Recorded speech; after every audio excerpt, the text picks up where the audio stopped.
Hello, welcome everyone. My name is Matt Rojansky. I'm director of the Wilson Center's Kennan Institute. Thank you so much for joining us today for a conversation with Lyubov Sobol on civic engagement by the Russian opposition. Please note that Ms. Sobol will be speaking in Russian through an interpreter for today's conversation, and we will have both Russian and English language recordings available following today's event. That means that if you want to listen to the English or the Russian, just make sure to tune in accordingly. Our conversation today follows other discussions highlighting the voices of those facing recent government crackdowns on the opposition and the media. Next Monday, we'll be joined by Galina Timchenko, journalist and CEO of the independent online newspaper Meduza. Before I introduce Lyubov, I'd like to remind you to stay up to date with upcoming events and publications on our website, as well as our podcasts, Kennan X and the Russia File, and our blogs, the Russia File and Focus Ukraine. If you'd like to ask a question, please submit it by email to Kennan, Kennan, @wilsoncenter.org. You can tweet it at Kennan Institute or post it on our Facebook page. Please include your name and affiliation when you send your question so I know who's asking it. Now it's my pleasure to introduce Lyubov Sobol, who is a Russian political and public figure and one of the leaders of the Russian opposition and very likely quite well known to all of you. She is a lawyer at the Anti-Corruption Foundation and general producer of Navalny Live on YouTube, which has over 2.5 million subscribers. Her portfolio includes a number of very high-profile corruption and embezzlement investigations, and since the beginning of her career, she has investigated illegal public procurement schemes and succeeded in getting dozens of government tenders canceled due to signs of corruption. In 2013, Sobol participated in the electoral campaign of Alexei Navalny, who received 27% of the vote and became the runner-up in Moscow's mayoral election. In 2019, Sobol ran for the Moscow City Duma. After the election commission barred her from the ballot, she held a hunger strike for a month and took part in protests supporting independent candidates. In 2019, BBC named Lyubov Sobol one of the world's 100 most influential women. From 2020 to the present, she has been the target of politically motivated persecution and put on trial for 2 separate criminal charges, and in fact, is speaking to us today from her home where she's under house arrest. At the moment, she faces 2 criminal cases, the most recent of which is related to her participation in the peaceful protests in support of Alexei Navalny. Other members of Navalny's team, including his brother Oleg and his press secretary Kira Yarmysh, are also under house arrest. Lyubov, thank you so much for joining us today. Now the floor is yours to describe your work and set the scene for what's happening in Russia today, and afterwards we'll take questions.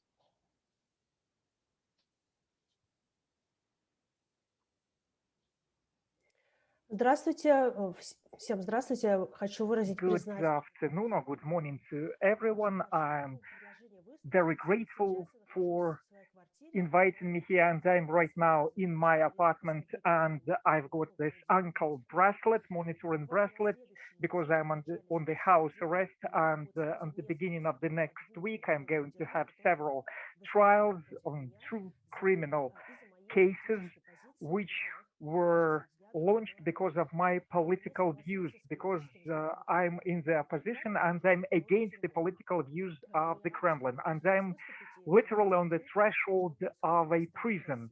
But I'm happy to be open, to be able to say what is happening in Russia. And thanks for this kind introduction.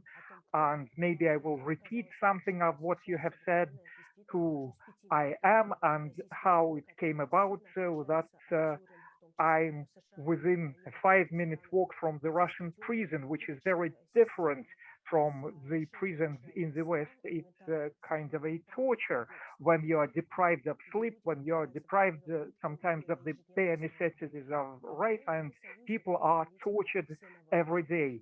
I'm an aide to the Russian politician Alexei Navalny, who is imprisoned now on trumped-up charges.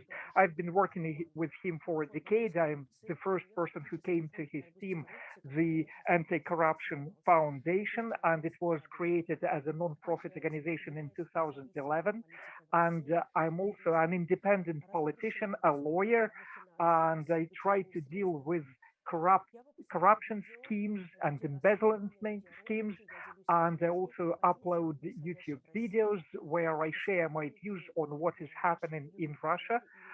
on our YouTube channel on political and social issues. We have two YouTube channels, which are called Alexei Navalny, and the second one is Navalny Live, and they are the media through which we could reach out for a large audience in Russia. We had to open up those YouTube channels. We just had to because we had no access to the Russian TV. It is completely controlled by the government, and people whose political views are different from those of the Kremlin are not allowed over there. I ran for the Moscow City Duma, but the authorities banned me from participating, and both myself and other independent candidates, and that was followed by the mass protests within the capital of our city. And we were not allowed to participate in the elections, although we had all legal rights to do so. And I always said that as representatives of the opposition, we ought to be able to be put on the ballot, and the electorate will have to decide who is worthy, but the authorities decide that only people approved of by the Kremlin ought to be able to go on the ballot. The Kremlin and Putin himself think that they can compete only with people over whom they have control, and they do not have control over us, and that is why we were banned from the elections. And the elections I'm talking about ended up with protests which ran for several months in Moscow and in several regions. And the representatives of independent opposition were not allowed to participate in the elections, although people were ready to participate in peaceful protests, and they were ready to be beaten up by the police for participating in those protests. And why United Russia prevents candidates from participating even in regional elections? Because they are afraid of a precedent. A victory of an independent party or independent myth will be a downfall for them. They are afraid of the crashing of the myth that the Russian people support Putin and support the United Russia. But if the democratic opposition wins at the elections, if I get on the ballot and people vote for me, according to the sociological polls, and even when I walk into the streets, I can feel the support of many Russian people. And I understand that the authorities are afraid of the destruction of the myth that the majority supports Putin. And that is why the authorities try to frighten off or bribe off or imprison everyone who tries to campaign against them. And the imprisonment is what happened to Alexei Navalny, who was very open about being a presidential candidate and about being able to run for the president of Russia.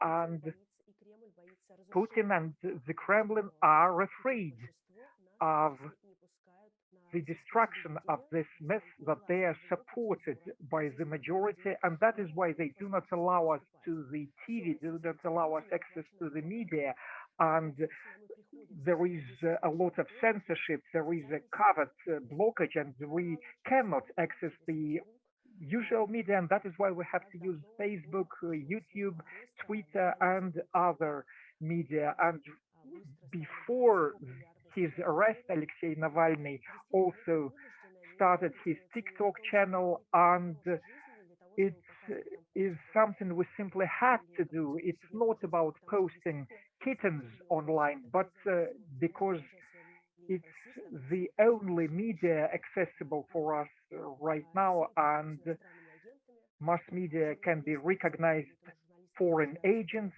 and journalists are persecuted.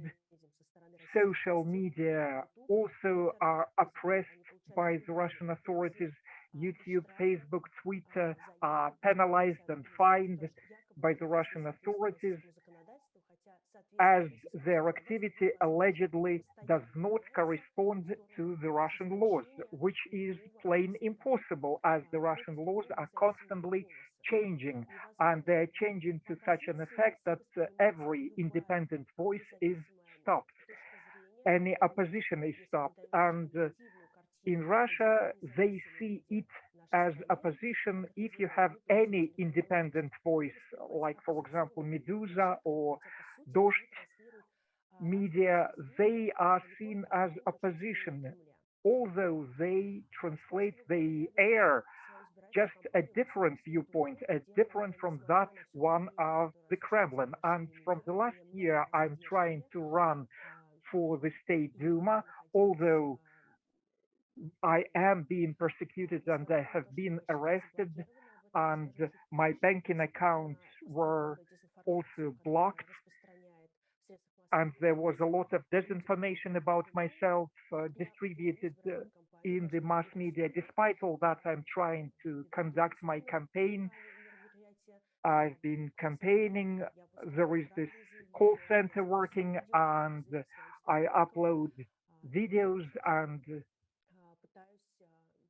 speeches for my proponents, and I'll try to educate people. I try to tell the people about our suggestions, what we fight for, and why we fight for that despite all the oppression we have to suffer. But despite the fact that my election campaign has been running for quite a while, I understand that I have almost no chances to be put on ballot, let alone to win the elections. Even if I am registered, I understand that if I'm registered as a candidate, I will definitely win. I see it from the sociological polls, and the Kremlin understands that I will win. And even one person like myself in State Duma is a source of panic attack for them, because that is going to become a very dangerous precedent when a person speaking at the State Duma airs some views dramatically different from those of the Kremlin. They try to conduct a mop-up operation on the political field, and they try to ban all people who actually do not participate in any extreme activity, but they will be recognized as participating in extremist activities. This law is going to be signed very often by President Putin, and it will ban people from participating in any political activity if they had participated in work of extremist organizations. So, for example, if you gave a donut, if you paid something to a legal organization, if you participated in electoral campaign of Navalny or somebody else, you don't have to work at that organization. But if you sponsored them, if you helped them in any way, if you supported the Anti-Corruption Foundation on social media, you can be banned from participating in the elections. This law was proposed in the State Duma, and right now it's approved by our parliament, and very soon it's going to be signed by the president. And according to this law, I will be banned from participating in elections. They used to be more cautious about banning independent politicians from participating in the elections. They used to tell stories that we independent politicians do not comply with some requirements of the law. But recently they invented many ways and means how to prevent us from participating in the elections. For example, they accepted this law about foreign agents, and they changed the legislation about gathering the signatures you had to collect to be able to run. But they understood that all those barriers did not stop us, and they will not allow United Russia to win And the protests in the Russian society are so strong that they will support the opposition parties, and it will annul all the efforts of the Russian authorities to make the United Russia win. And they've been winning only because of the support of the teachers and other people who are on the public payroll. And right now they are trying to use this law to completely ban us from participating in the elections. So we cannot participate in the elections just because someday, somehow you aired some democratic views. That is the situation right now. And I'm sure this law will be accepted very soon. And our anti-corruption foundation is charged with being an extremist organization, and I'm sure will be recognized as an extremist organization, and I won't be able to participate in the elections then. And every day in Russia, there appear news about searches, arrests, and other means of persecution of democratic opposition. Yesterday and a couple of days ago, my colleagues were detained, and they used to be regional leaders, and they also were going to run for State Duma. I'm talking about Andrei Pivovarov, and he participated in the work of Mikhail Khodorkovsky, Open Russia, and there was also a former deputy of State Duma, and right now both of them are imprisoned, and they are in prison on trumped-up charges. Coming back to this extremist issue, the extremist activity of our anti-corruption foundation is that we conducted very peaceful and very legal actions. We tried to participate in elections, although the legislation about election had been constantly changing.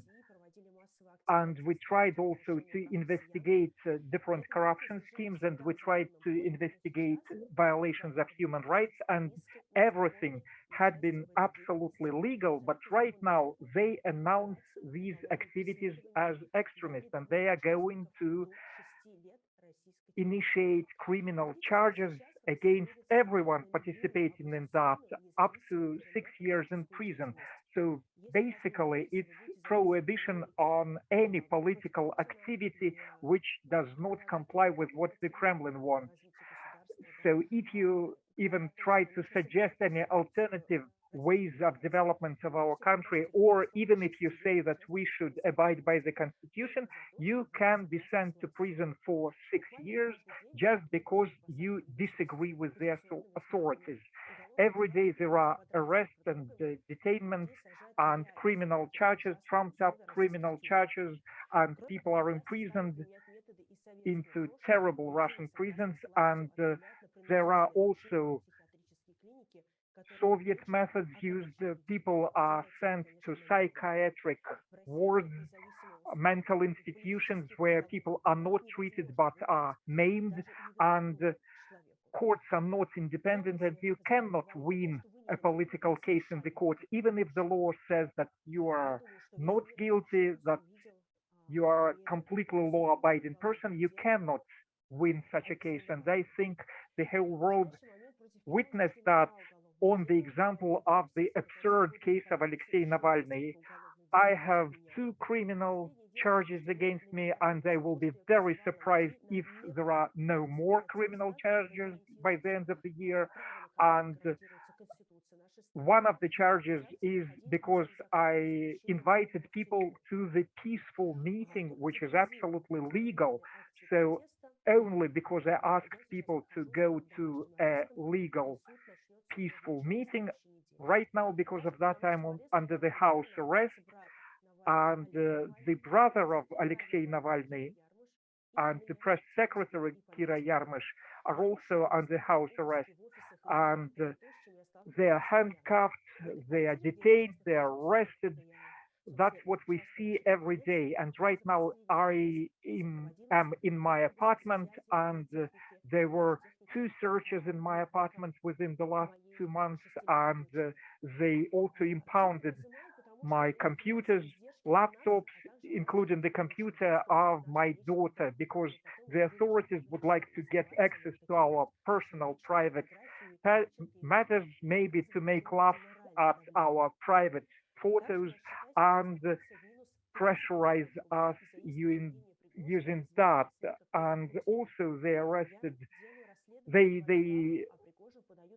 said that I owe 30 million rubles to Prigozhin, the chef of Putin, and I do not have 30 million rubles. But even if I had 30 million rubles, then Prigozhin would have demanded 50 million rubles or 100 million rubles, and the court would have complied with that, because they just want to exercise pressure on me, and they would like to be able to impound my property and to make the costs of my participation in political life unbearably high. Also, there is this disinformation campaign against me for my investigation of Prigozhin. For example, they use bots to increase the number of libelous articles in the search engines against myself and my family. And they also participated in discovering that the tenders were not quite all right. And I also was the person who discovered that he participated in different dirty schemes and in military conflicts. And because of that, my husband was attacked near my house. And it happened a month after our second investigation about Yevgeny Prigozhin on our YouTube channel. And that attack on my husband could have been lethal had it not been for the ambulance, which came very fast, and our neighbors called for that ambulance. We conducted an investigation of that, and we understood that it was initiated by the people from Prigozhin's teams, and they did the same things in St. Petersburg, what they tried to do with my husband. The turning point for the Russian opposition happened in August 2020, when Alexei Navalny was poisoned. After that, the Kremlin decided to drive the opposition into exile, and their task is to either drive everyone into exile and basically stop all oppositional political activity in Russia, and people who live outside Russia cannot participate in the Russian elections, cannot participate in the peaceful protests. But the Kremlin is very afraid of those peaceful protests, and the people who are not driven into exile are imprisoned on trampled up charges, and they create those charges against them. And we're going to have elections in September to the State Duma, and the authorities are ready and willing to conduct a military-style mop-up operation. And basically, there has been a transition from an authoritarian regime to a dictatorship, which is based not on legitimate trust to the authorities, but on fear. People in Russia would like to have the rule of law, would like to have rights, would like to have independent mass media, independent courts, elections, but most people are frightened, demotivated. They cannot see the way out for themselves, because real elections are forbidden, and if you disagree with the authorities, there can be trumped up charges against you. And before you ask, I would like to say that personal sanctions against Putin's oligarchs is the most efficient method. Vladimir Ashurkov, one of Alexei Navalny's aides, published a list of people he thinks should be sanctioned against by other countries, and I'm sure that Russians will support these personal sanctions as opposed to sectoral sanctions.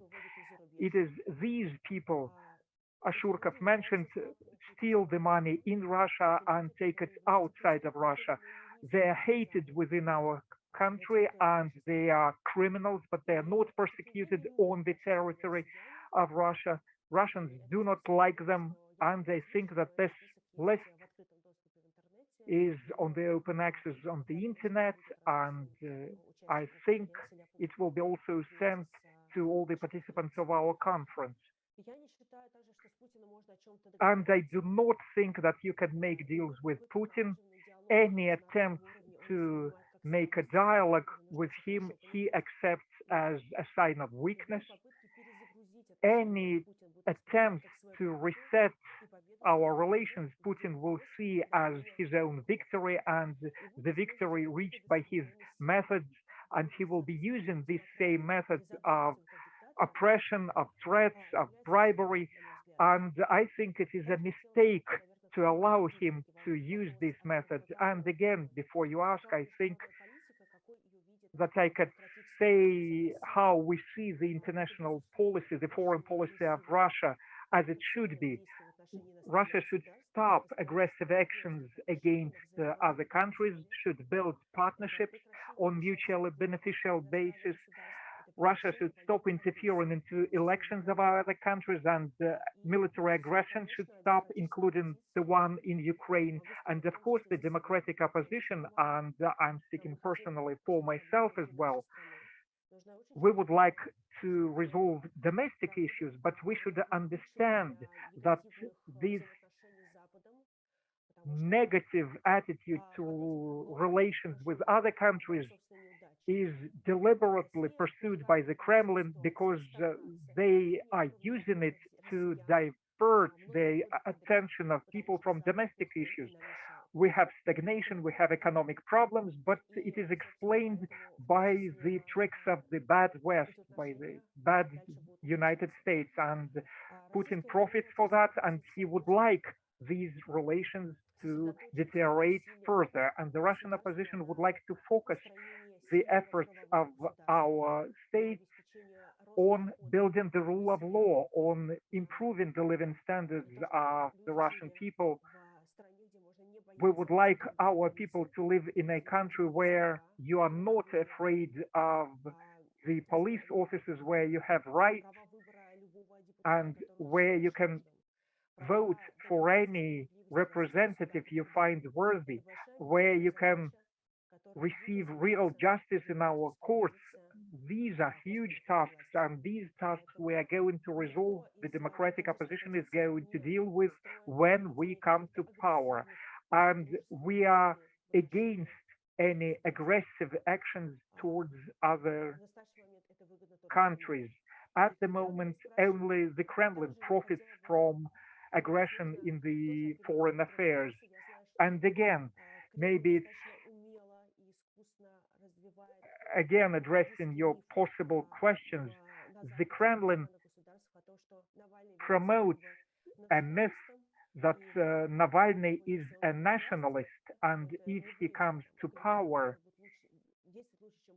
he will not be any better than Putin. I would say that you cannot be worse, you ought to be better than a person who employs chemical weapons against your own citizens. I don't think you can be worse than that. I'm sorry. Thank you. And I know Navalny for over a decade.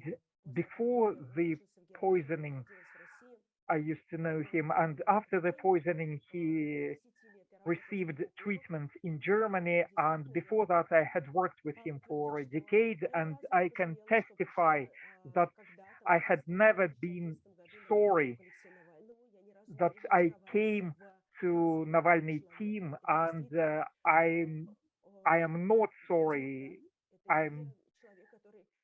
about his principles. He is a Democrat, and he always does what he promises, and he wants a great future for our country, and I'm sure that he will be able to achieve that if he becomes the president of our country. I believe in that. Thank you very much for this opportunity to speak to you, and I would be happy to answer your questions. Well, thank you so much, Lyubov. You covered a lot of ground. You anticipated many of my questions, but I have many more. And we've received some from the audience. I'd like to remind those who still have questions, please email kennan@wilsoncenter.org, tweet at Kennan Institute, or post on our Facebook page. Let me start, and I'll ask you a lot of fairly pointed questions. We can keep the back and forth short and get through many of them. But I want to start with the despicable violence against Alexei Navalny, against yourself, your husband, the kind of physical pressure equation. It's not working. It's not silencing you. This should be obvious to the regime, but they continue. So what is their purpose? Are they trying to intimidate other people? Are they succeeding in preventing other people from joining opposition politics? Are they trying to intimidate the general public? I mean, what are they trying to achieve?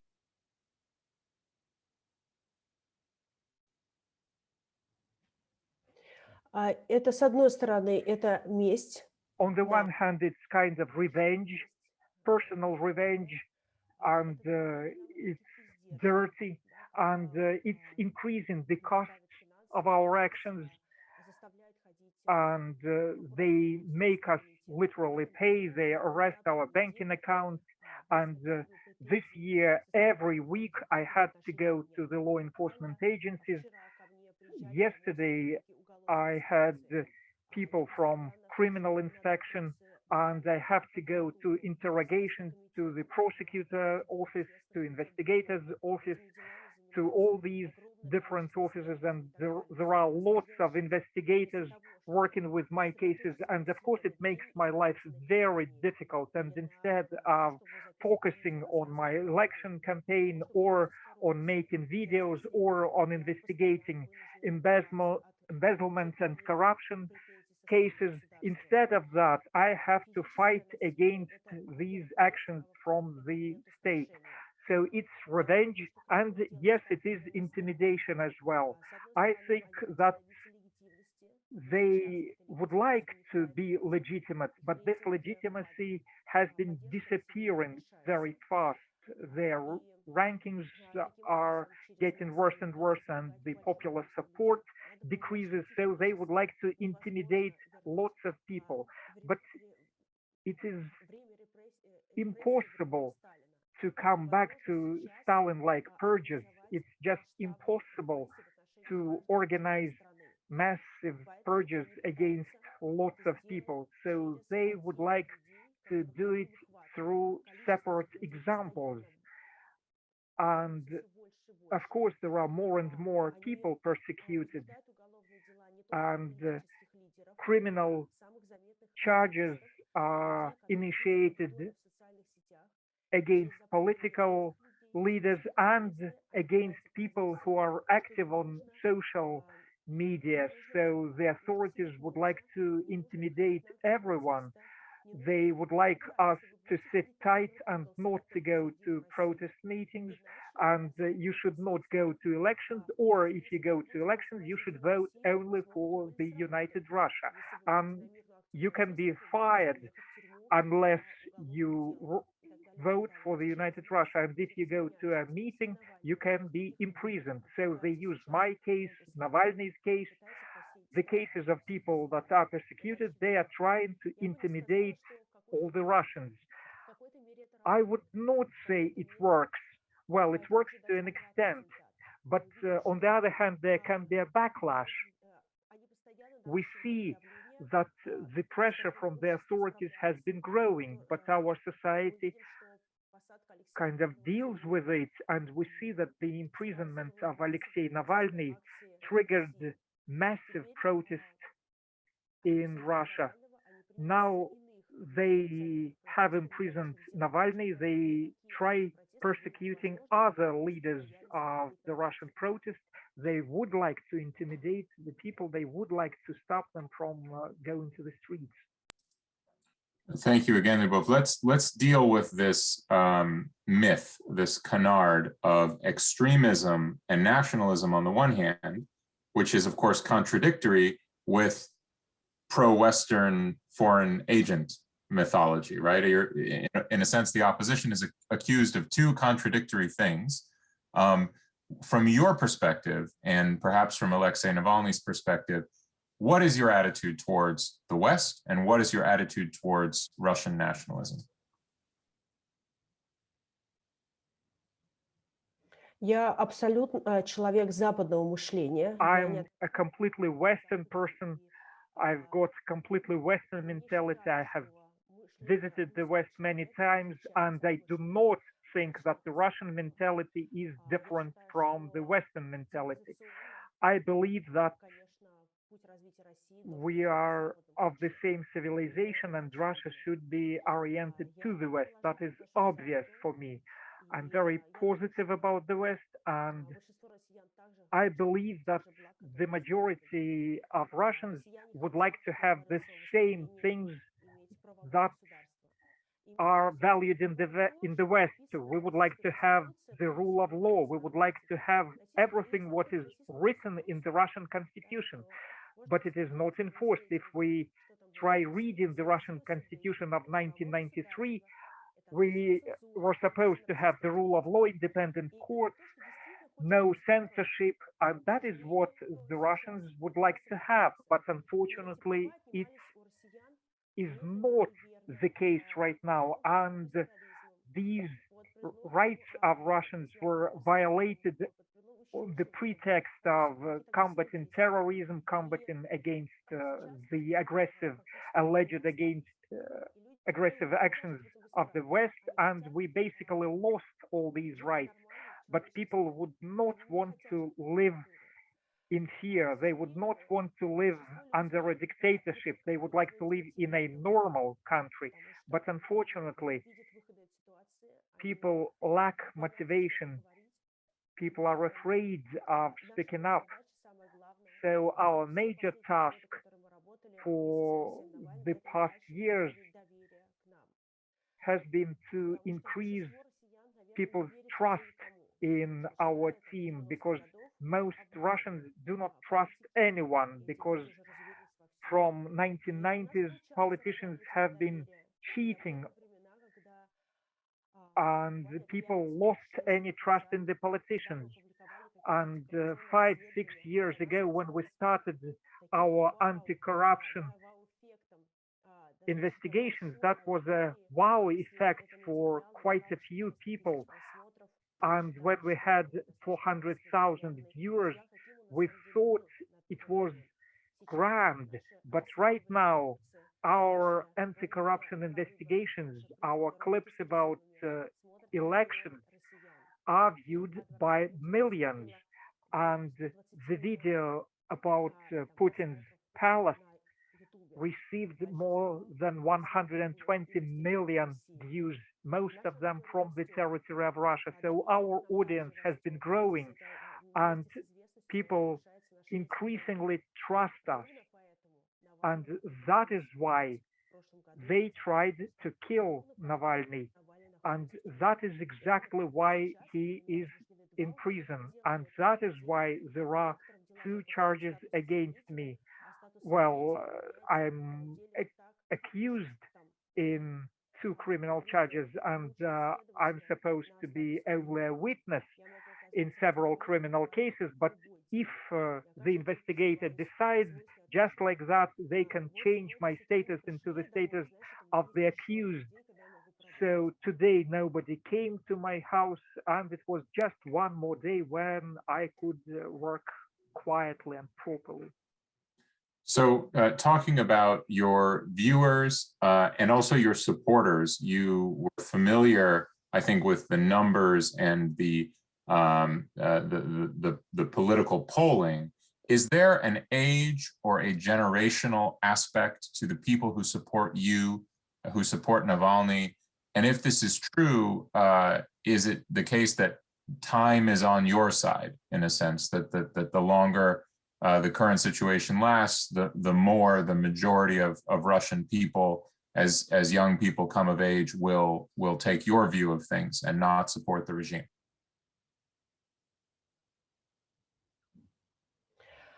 Что касается возраста, то As for the generations, as for the age groups, Yes, I know our audience because we try to look at the different age groups, and when we announced our gatherings, our meetings through social media, we saw the age of the people who participated, and we also participated in polls, and I see statistics on the YouTube channels, and the nucleus of our supporters is within 20 to 35 years. Yes, that is young people, not school children though, not students. Well, maybe students like undergraduates. I'm 33 years old, so that is the age group which is the nucleus of our supporters. The next category is 35 to 45, and we are also supported by older people. According to the polls, Navalny had more support rather than Putin before he was imprisoned among the elderly people.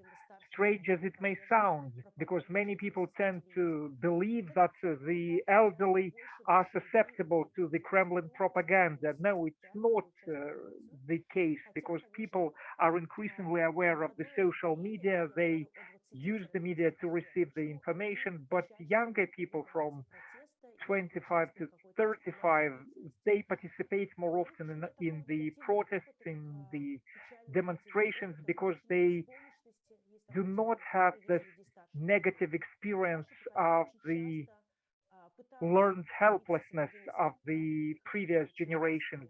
They used to fight for their rights, and they failed, and very often they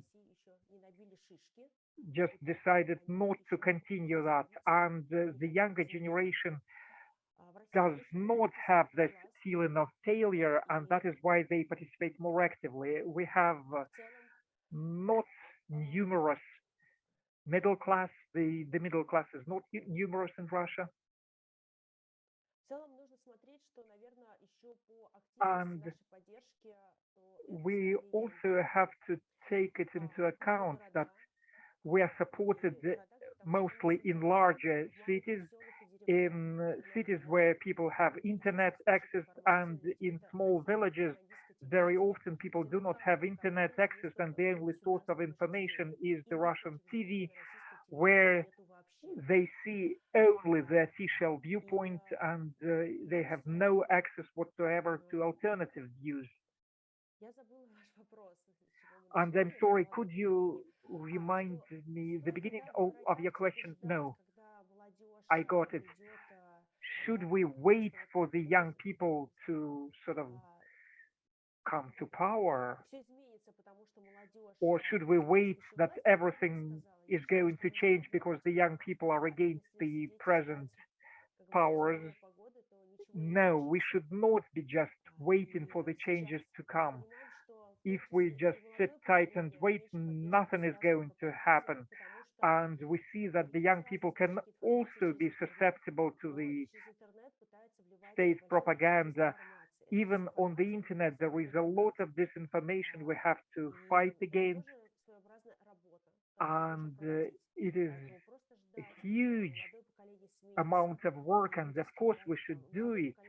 So we cannot simply wait for the next generation to come and replace the present Russian authorities. It would have been great if it were like that, but it's not that simple. I think that all of our generations have the right for a better future, but unfortunately, older people are not so sure about their power, because it's a myth distributed by the Putin's propaganda that we cannot do anything, nothing depends on us. And very often on the internet, I can see your election campaign when your celebrities ask people to participate in the elections. They say that every voice counts, your voice counts, and our state does the opposite. The government bribes the celebrities, tries to bribe bloggers to promote the idea that nothing depends on you. You should not participate in the elections because everybody cheats, nobody is sincere, politics is dirty, you cannot do anything about that. That's the myth they promote. But I'm sure that all generations would like to have a normal, proper life, and I'm supported by people who are 80, 90 years old, and I have meetings with such people, and they also support me and they wish me luck and they would like to have changes in our country. And sometimes they say, we failed to achieve it for you, so you will have to do it for the next generation. That's a very interesting data point, and I very much take your point about the older generation. We should not be dismissive, and certainly complacency is never the answer. I have a lot more questions. We also have a lot of audience questions. I'm going to ask you just one more of my own, and I want to save time to take some of these audience questions. But can you tell me concretely, when it comes to you, when it comes to Alexei Navalny, when it comes to your movement, what do your supporters expect in terms of ending the corruption of today? Because the previous version of this, of course, was 1991, where the system went away, but it was replaced by a system that became also corrupt and failed. What is it exactly that your supporters expect from you?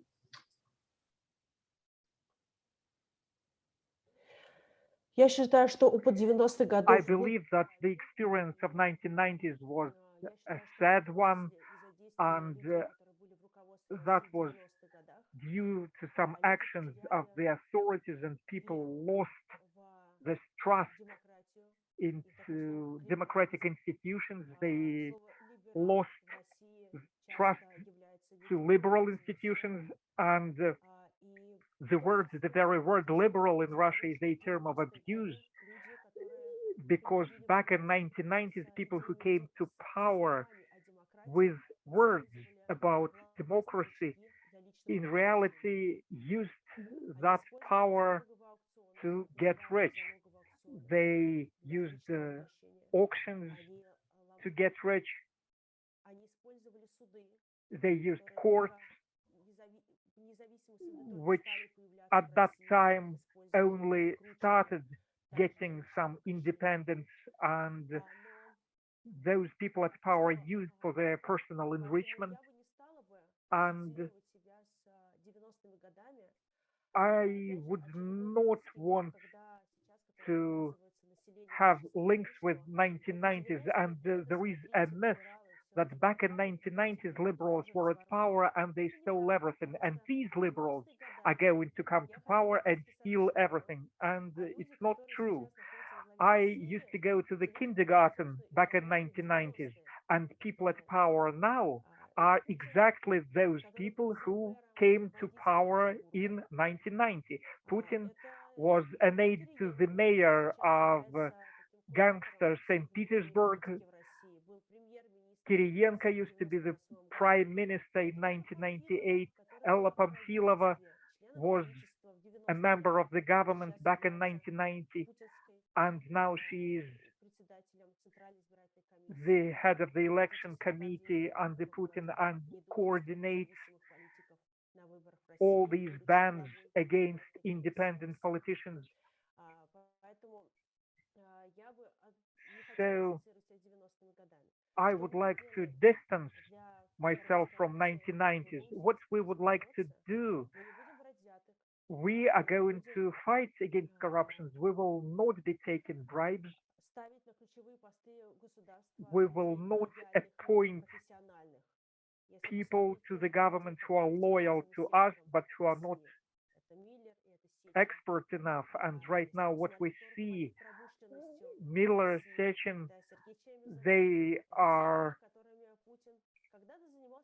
people used to practice judo with Putin, for example, or they used to be friends with Putin when he worked as a KGB officer in Dresden.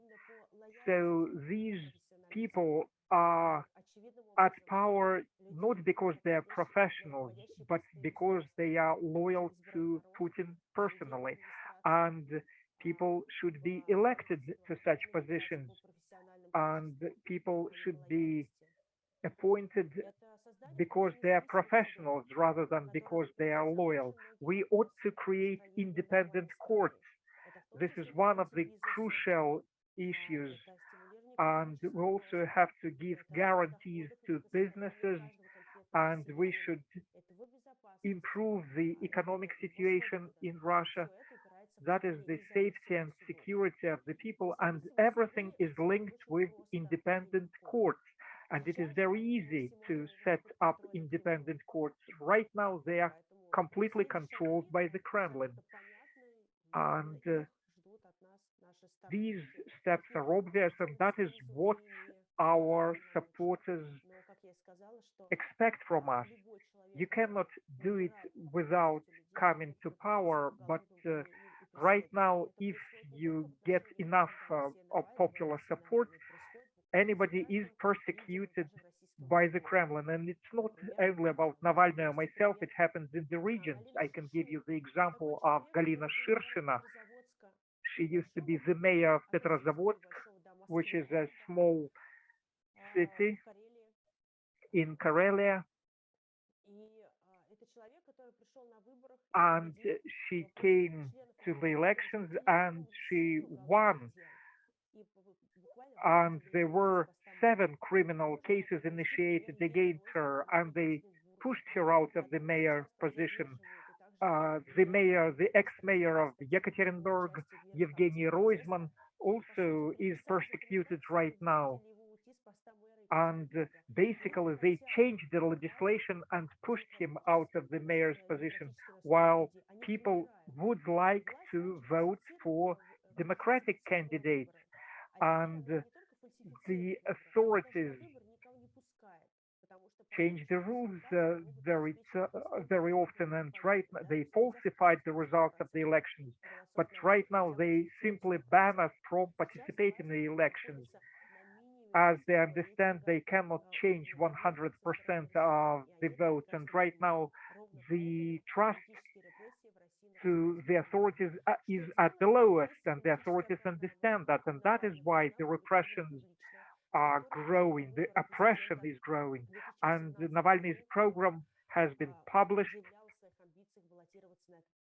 And I've got my own political program, the so-called positive agenda, which is published on our website.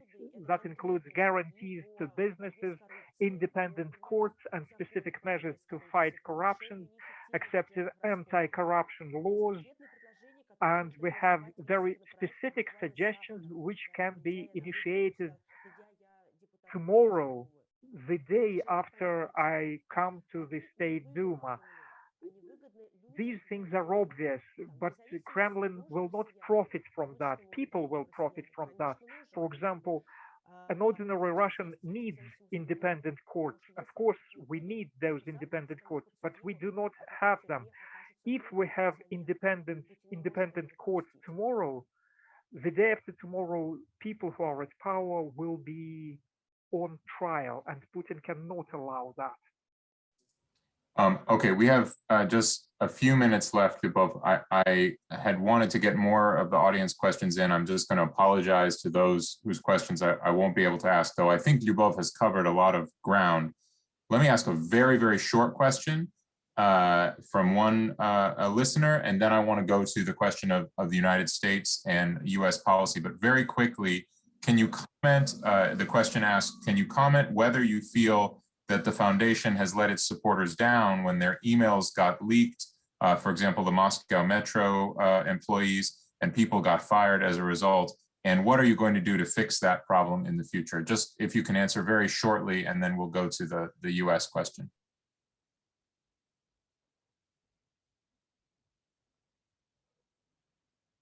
Власть максимальным образом давит всех людей, The которые authorities oppress all people who support us, they are not only fired, they are being arrested and they're being fined huge fines. For example, they try to fine me for 30 million rubles. Many people in regions also suffer financially just because they supported us. And this oppression has been organized by the authorities, and there are DDoS attacks, hacker attacks on our website, and attempts to get some information from our equipment, which they impound or which they sometimes steal. And the Anti-Corruption Foundation had a lot of searches. We had 5, 6 searches every year, and there were attacks and searches simultaneously in 100 of our offices. They impounded our computers, they stole our computers. We tried to teach our supporters the rules of computer security, and sometimes the authorities succeed. We always try to protect our supporters. We provide them with legal support. We give them legal consultations. We provide them with legal advice.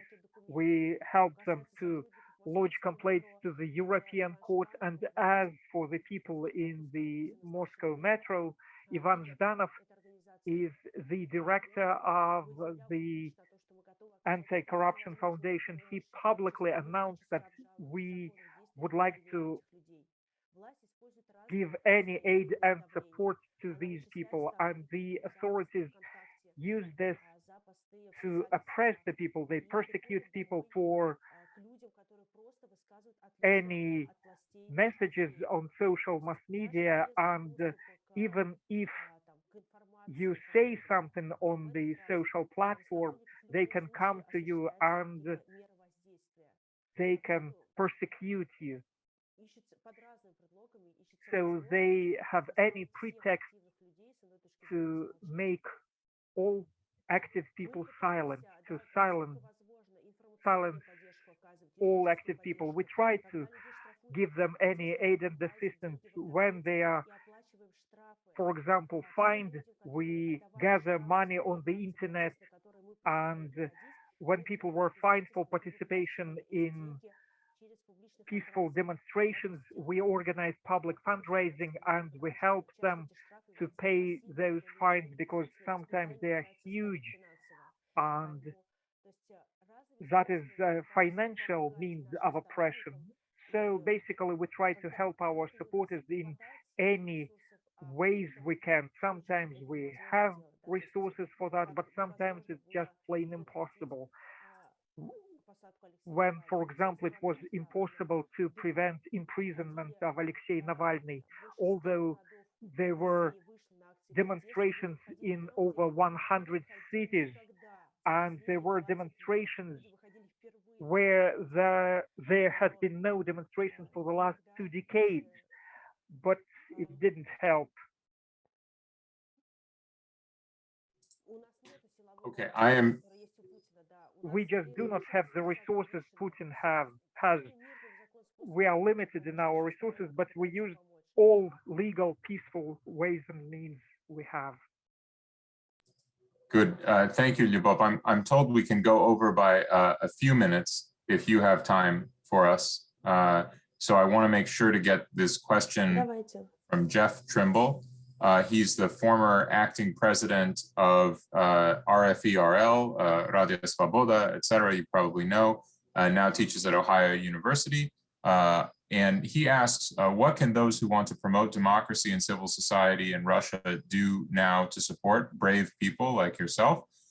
And what specifically should President Biden say to President Putin in their upcoming summit meeting that will help? And if I can, let me add a question from Matthew Madane at Oxford University. He asks, aside from sanctions, what are the most effective methods for the United States to support your vision for a more democratic and open Russia? So, your thoughts about American policy.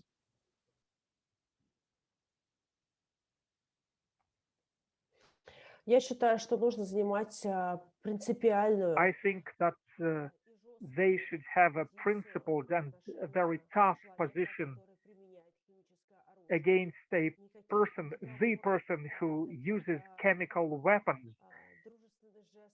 No deals with him, no gestures, amicable gestures. They will be accepted by him as a sign of weakness, as his victory of the methods of threatening and bribery the Kremlin uses. I understand that the relations are so bad that it's very difficult to make them even worse. But I do not think that any attempt to improve relations are going to work against Putin, and it will be seen by the Kremlin as signs of weakness. And I have always said, and I would like to repeat it, that the changes in our country should be initiated by us from within the country. And of course, it's very difficult, taking into account the pressure we have, taking into account the law enforcement agencies, the security services. He pays a lot to them, and he conducts a lot of propaganda. And I talked to police officers, and I heard the myths which are distributed by the state propaganda, and they are basically brainwashed. And this principle stands in relations with Putin. The journalists, for example, Radio Freedom should ask questions at every official and casual meeting. They should ask questions to all representatives of the Russian authorities, to all deputies, delegates from Russia. They should ask questions about imprisonment of Navalny, about corruption, about the violation of rights.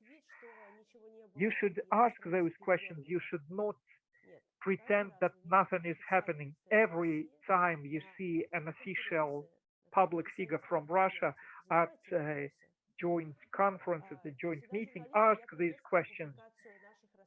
And it's always great when our investigations are published, because many people who work closely with Putin, his friends, they have their personal banking accounts abroad, and personal sanctions will be very efficient against them. And of course, these officials would hate it. For example, when they have a villa in the country, and then the newspapers of this country publish stories about the corruption scandals of that public official. For example, Igor Shuvalov has property in Britain, and Vladimir Solovyov, one of the propagandists of Putin's regime, has a villa in Italy. One of Putin's and Medvedev's cronies, Andrei Metelsky, has hotels in Austria, and I can give you more and more cases like that. And the person who is used to make anti-corruption foundation extremist, and that is the prosecutor Popov. He has property in Montenegro, and they would hate to be deprived of this property. But anyway, I think that the changes should be initiated by the Russians from within the country. And of course, the USA and other countries should be interested in stopping money laundering, in stopping bribing their own officials by the Russian authorities. I think it's within your own interest as well. Lyubov, thank you so much for your many insightful answers to my questions and our audience questions. We've gone over time already, so we'll stop it here. I know many people will watch the recording of this event. You are a brave person. We wish you all of the best and above all safety for you and your family. And we're of course all thinking about the plight of Alexei Navalny and the others who are imprisoned in Russia now. So again, thank you so much for taking the time to join us, and we wish you all the best. Спасибо вам большое за Thank приглашение. you very much for the invitation to speak here, and I was happy to answer your questions.